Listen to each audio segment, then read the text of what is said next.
बच्चों, आज की पढ़ाई अगला चैप्टर शुरू होगी।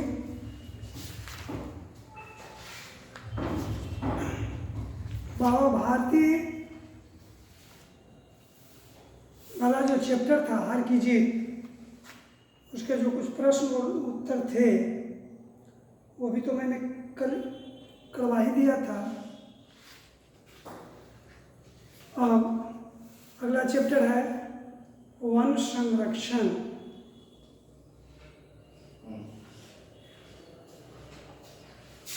वन संरक्षण अर्थात वनों का हिफाजत, वनों की सुरक्षा, यही वन संरक्षण कहलाता है। वन की रक्षा करना वन संरक्षण कहलाता है। जैसा कि आप लोग जानते हैं कि वन हमारे प्राकृतिक संसाधन के रूप में है, जिससे हमें बहुत से लाभ मिलते हैं। लेकिन वन के अहमियत को लोग समझ नहीं सका और बेरहमी से वन का सफाया करना शुरू कर दिया। आज ये स्थिति है जो हमारे देश में वन क्षेत्र की संख्या वन क्षेत्र का प्रतिशत बहुत ही कम हो गया है।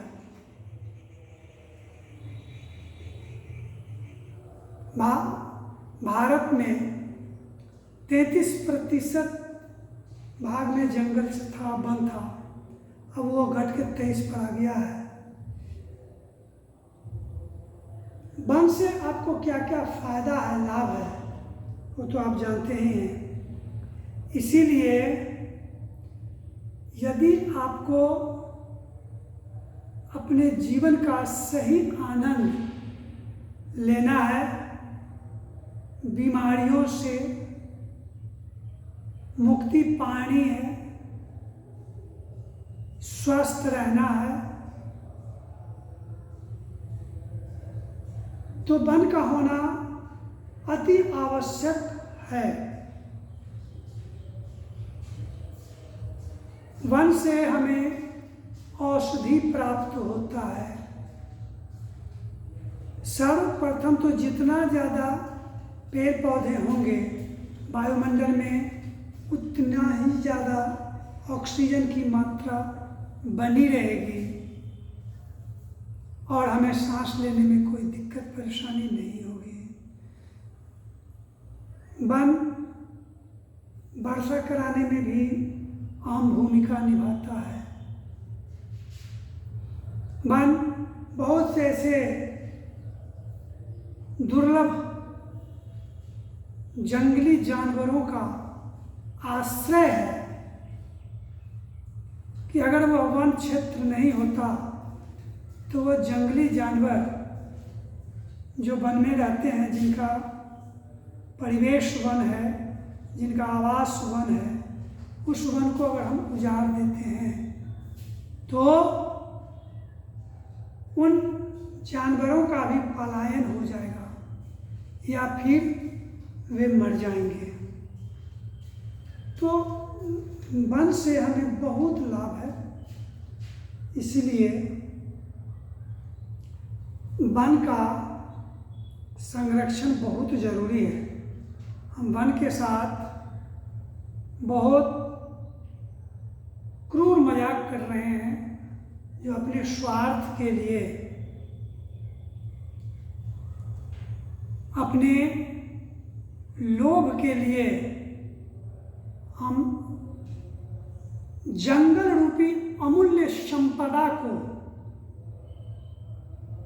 अमूल्य प्राकृतिक संसाधन को नष्ट कर रहे हैं, जिससे आप ही नहीं पूरे संसार पर इसका बुरा प्रभाव पड़ रहा है।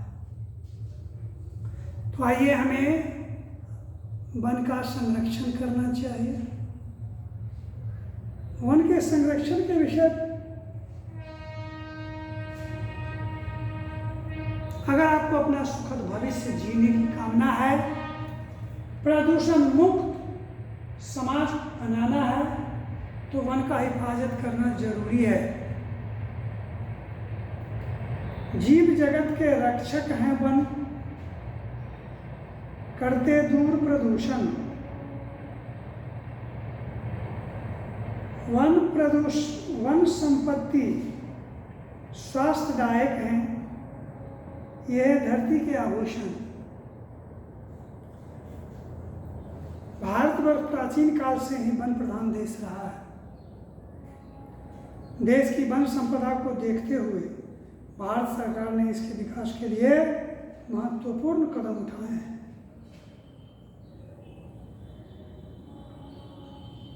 पर्यावरण का हमारे जीवन में गहरा संबंध रहा है। हम अपने जीवन की अनेक आवश्यकताओं की पूर्ति के लिए पर्यावरण पर निर्भर रहते हैं। पर्यावरण के विभिन्न घटकों में वनों का अत्यधिक महत्व है। तो पर्यावरण में क्या होता है? जैविक और अजैविक, जैव और अजैव घटकों से निर्मित वातावरण पर्यावरण कहलाता है, जिसमें जैव घटक में वनस्पति आता है, वन क्षेत्र आता है। प्राचीन भारतीय ग्रंथों में वनों की महिमा के अनेक उल्लेख उपलब्ध हैं। अथर्ववेद में वनों को समस्त सुखों का स्रोत कहा गया।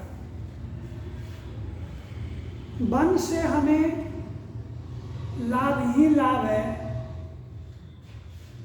हानि की तो हम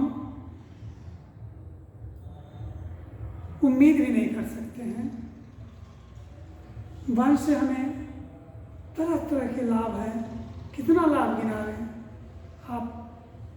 वन से होने वाले लाभ वैसे पुस्तक में भी पढ़ लिए होइएगा कि वन वर्षा कराता है, वन से औषधि निर्माण होता है, रंग बनता है, वर्षा होती है, वगैरह वगैरह बहुत सा उपयोग मैंने क्या कहते हैं, वन से हमें ये सब प्राप्त होता है। गीता में भगवान श्री कृष्ण ने वृक्ष को ईश्वर की विभूति कहकर उनका महत्व स्पष्ट किया है। अग्नि पुराण में वृक्षों को काटने का निषेध किया गया है। ऐसे हिंदू धर्म में जो सनातन धर्म है, हिंदू तो कोई धर्म नहीं है, उसके धर्म सनातन धर्म है। उस सनातन धर्म में भी पेड़ पौधे की पूजा की जाती रही है और उसी का अनुकरण आज तक हम लोग करते आ रहे हैं। आम की पूजा करते हैं, आम वृक्ष की, महुआ वृक्ष की पूजा करते हैं, पीपल वृक्ष की पूजा करते हैं, है ना, आंवले वृक्ष की पूजा करते हैं, तुलसी वृक्ष की पूजा करते हैं। आखिर वृक्ष की पूजा क्यों करते हैं? आदिकाल से ही यह परंपरा चली आ रही है। और आदिकाल में भी जब वेद का निर्माण हुआ, अथर्ववेद में वन को, पेड़ पौधे को बहुत ही महत्वपूर्ण स्थान दिया गया है। उसके बहुत से लाभ और मानव के जिंदगी से संबंध रखने वाला वो बताया गया है। इसलिए भगवान श्री कृष्ण ने पेड़ पौधे को ईश्वर की विभूति बताया है। अग्नि पुराण में वृक्ष को काटना मना, निषेध किया गया है कि नहीं। और आज के इस युग में हमारी भी सरकार हरे वृक्ष को काटने पर प्रतिबंध लगा दिया है कि अगर हरे वृक्ष को कोई काटता है तो 302 का मुजरिम वह बन सकता है। ये बहुत बड़ा अपराध हो जाएगा।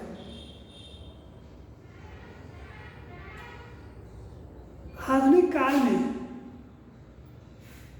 पेड़ पौधे को नए संदर्भ में समझने का दृष्टिकोण विकसित हुआ। अब तो पेड़ पौधे को हरा सोना कहा जाता है।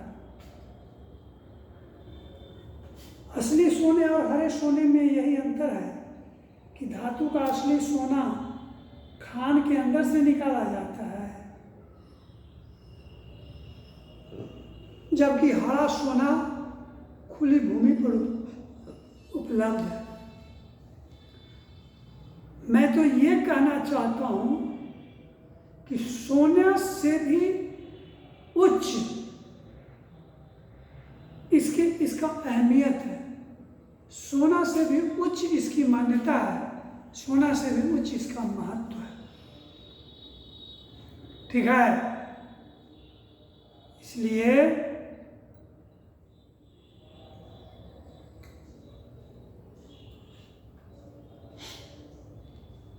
क्योंकि सोना चांदी सिर्फ सुंदरता को बढ़ाता है। कुछ ऐसे भस्म होते हैं, कुछ ऐसे औषधि होते हैं जिसमें सोने और चांदी का भस्म दिया जाता है। हम अगर सोना चांदी के आभूषण नहीं पहने फिर भी हम सुंदर लग सकते हैं, फिर भी हम स्वस्थ रह सकते हैं, हमें किसी प्रकार की कोई कष्ट नहीं होगी, भूखे नहीं मर सकते हैं। वो क्या है? सोना क्या है? सजावटी वस्तु है। उसके अभाव में आदमी आराम से जी लेता है, लेकिन पेड़ पौधे के अभाव में जीना संभव नहीं है।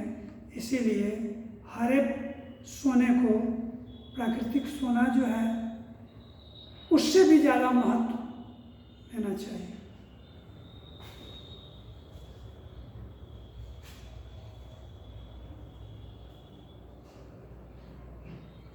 वृक्ष कई प्रकार से हमारे काम आते हैं।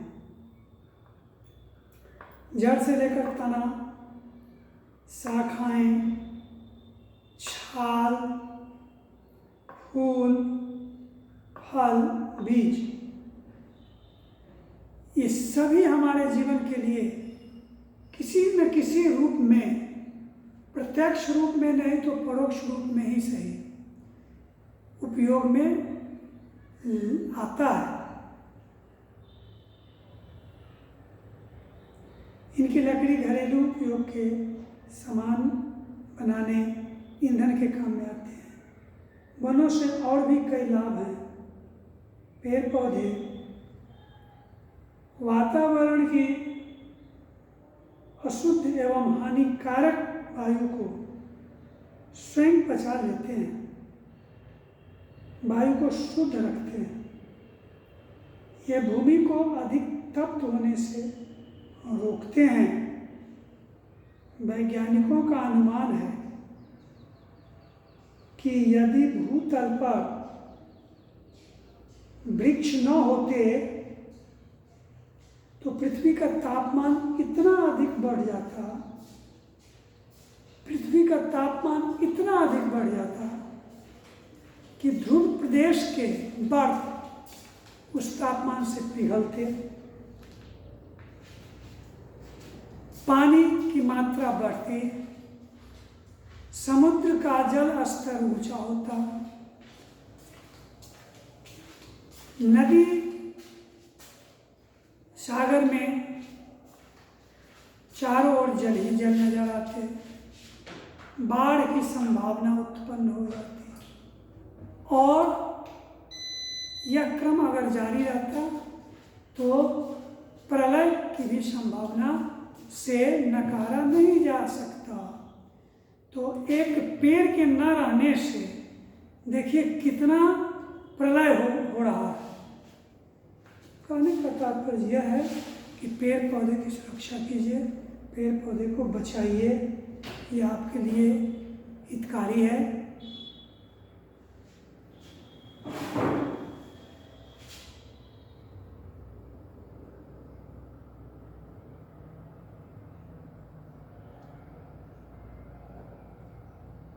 वन उपज का उपयोग गृह निर्माण, मेज कुर्सी, दरवाजे, खिड़कियां, बैलगाड़ी, कृषि उपकरण, नौकाएं आदि बनाने में किया जाता है। जनसंख्या विस्फोट के फलस्वरूप अधिक खेती के लिए वनों की सिंचाई, वनों की कटाई बढ़ रही है। अब मानव तो बड़ा ही स्वार्थी होता है, उसके रग रग में स्वार्थ घुसे होते हैं। तो वन की कटाई लोग खेती करने के लिए, घर बनाने के लिए, शहर बसाने के लिए, बड़े बड़े फैक्ट्रियों की स्थापना के लिए, मुख्य पेड़ है उसको काट दिया। ये नहीं समझ रहे हैं कि पेड़ को काटने में पेड़ को कितना कष्ट होता है। पेड़ को जो कष्ट होता है उसका आभास शायद आपको नहीं होता है, लेकिन एक हरे भरे पेड़ को काटने में पेड़ को बड़ा ही कष्ट होता है, रोता है पेड़। भारत सरकार द्वारा अपनाई गई वन नीति के अनुसार देश के 35% भूभाग में वन होने आवश्यक है। पिछले दशकों में वनों की अंधाधुंध कटाई से होने से देश में वनों का क्षेत्र घटकर 20% से भी कम रह गया है। इस कमी का पूर्ति वृक्षारोपण तथा चिपको आंदोलन जैसे कार्यक्रम से लागू किया है। तो हमारे पूर्वज अगर ऐसी गलतियां कर दिए कि उन्होंने वन संपदा की अहमियत को नहीं समझ सके, तो ऐसी गलती मुझे पुनः नहीं दोहरानी है। और वन को, पेड़ को, हरे पौधे को बिल्कुल नहीं काटना है। अगर कोई व्यक्ति काट रहा है उसे ऐसा करने से मना करना है, पूरी शक्ति लगा देनी है ताकि वह इस पेड़ को न काट सके। इस प्रकार पेड़ों का, वनों का संरक्षण होगा। दूसरा कि हमारे यहाँ पहले 35% वन क्षेत्र थे, लेकिन हम अंधाधुंध कटाई करते गए और पीछे मुड़कर नहीं देखे। आज ये स्थिति है कि हमारे देश में वन भूभाग 20% से भी कम स्थान में है। तो उसकी क्षतिपूर्ति करने के लिए हमें नए नए वृक्षों का निर्माण, नए नए वृक्षों को रोपना चाहिए, ताकि हर 2 साल 4 साल में वो भी तो जवान होगा तो वृक्ष का रूप लेगा। इस तरह वन का हिफाजत होगा, वन की क्षतिपूर्ति होगी, वन का संरक्षण होगा। समझ गया कि नहीं?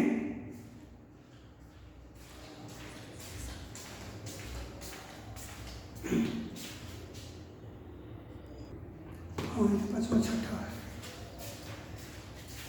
तो वनों का संरक्षण बहुत जरूरी है और आप एक भारतीय होने के नाते आपका ये दायित्व बनता है कि वन को सुरक्षित रखें, अधिक से अधिक संख्या में पेड़ पौधे लगाएं, पेड़ पौधे की सिंचाई करें, प्रॉपर केयर करें, दूसरों को भी ऐसा करने के लिए प्रोत्साहित करें। अंधाधुंध कटाई जो हो रही है वन की, इस पर रोक लगावें। इसके लिए सुंदरलाल बहुगुणा ने लोगों को समझाया। जब लोग नहीं समझा तो ऐसा आंदोलन छिड़ा कि महिलाएं लोग जाकर के पेड़ के चारों ओर से हाथ में हाथ लगा करके और चारों ओर से घेर दिया करते थे वृक्ष को, पेड़ को। काटने वाले की कुल्हाड़ी अब नहीं चल रही है, कैसे चलेगी कुल्हाड़ी? कुल्हाड़ी चलेगी तो इसका मतलब कि आदमी कटेगा नहीं, तो इसको कहते हैं चिपको आंदोलन। किसी भी सूरत से हमें वन को सुरक्षित रखना है, पेड़ पौधे को नहीं काटना है।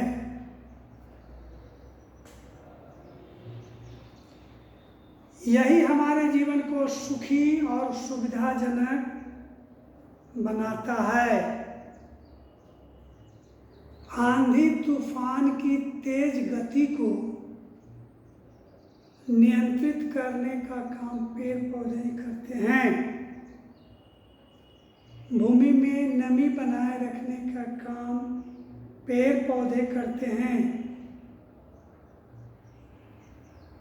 भूमि को अपने जड़ों से जकड़कर और भूमि क्षरण होने से बचाते हैं।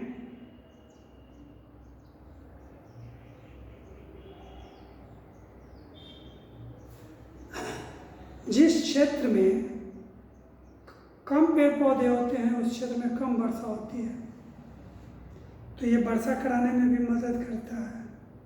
प्रकृति के संतुलन को बनाने में वृक्ष का बहुत बड़ा योगदान है।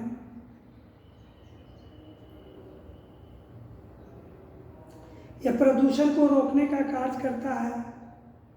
वातावरण में विद्यमान धूल कण को कम करने का काम करता है। पर्यावरण को स्वच्छ साफ बनाता है। वनों की अमूल्य संपदा का अधिकाधिक लाभ उठाने, पर्यावरण को प्रदूषित होने से बचाने, मानव जीवन को सुखी और आनंदपूर्ण बनाने के उद्देश्य से वनों के संरक्षण और वृक्षारोपण द्वारा हरितिमा संवर्धन अत्यावश्यक है। इसी में मानव समाज की सुख समृद्धि निहित है।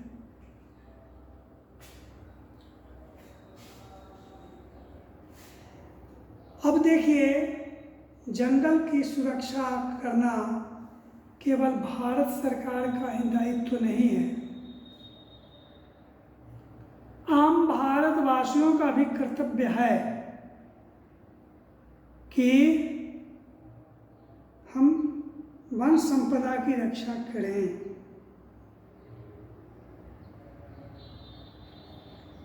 अभयारण्य को सुरक्षित रखना चाहिए। वन्य प्राणियों का भी बचाव भी आवश्यक है, क्योंकि वन्य प्राणी हमारे देश के धरोहर हैं। लोग बड़े ही आनंद के साथ जाते हैं जंगल में जानवरों का शिकार करने के लिए, लेकिन ये काम ठीक नहीं है ना? जानवरों का शिकार नहीं करना चाहिए। हमारे देश में जो पशु हैं, पक्षी हैं, उनको हमसे किसी प्रकार का भय, संशय, डर नहीं होना चाहिए।